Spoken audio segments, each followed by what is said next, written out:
ndinoshika ndaneta, moyo wangu wakaremara, mumvuri wemafungiro ndava kurasika. Ndinoisa musoro pasi, ndichichema zvinyoronyoro, muvengi yanditenderedza, asi handisi ndega. Simudzai maoko, nditarirei imi Baba, pingirai mumoyo,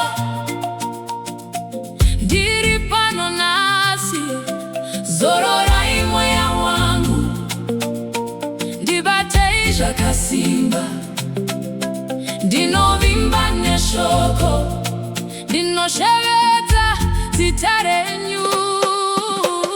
Ndirwirei hondo dzangu, ndirwirei hondo dzangu, oh Baba, ndirwirei hondo dzangu, ndirwirei hondo dzangu. Mwari, mufambe neni, muveneke nzira yangu, oh Baba, ndirwirei hondo dzangu, ndirwirei hondo dzangu. Kana usiku uchirema, ndinonzwa maoko enyu. Kana moyo uchiputika, munondipa rugare. Mawe novo yangu, muri simba randinaro, ndinomira nezita renyu, handitidutui. Simudzai maoko, nditarirei imi Baba, pindirai mumoyo,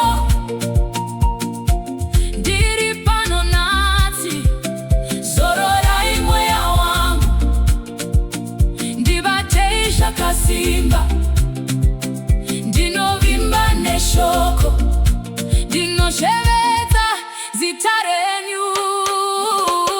Ndirwirei hondo dzangu, ndirwirei hondo dzangu, oh Baba, ndirwirei hondo dzangu, ndirwirei hondo dzangu.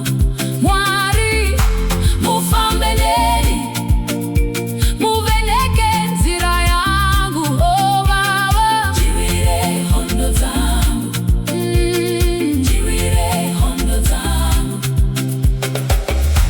Munoona misozi yangu, munoona marwadzo ose, munopepeta mweya wangu, munondimutsa zvakare. Ndinoimba mukutenda, ndishamirira chishamiso.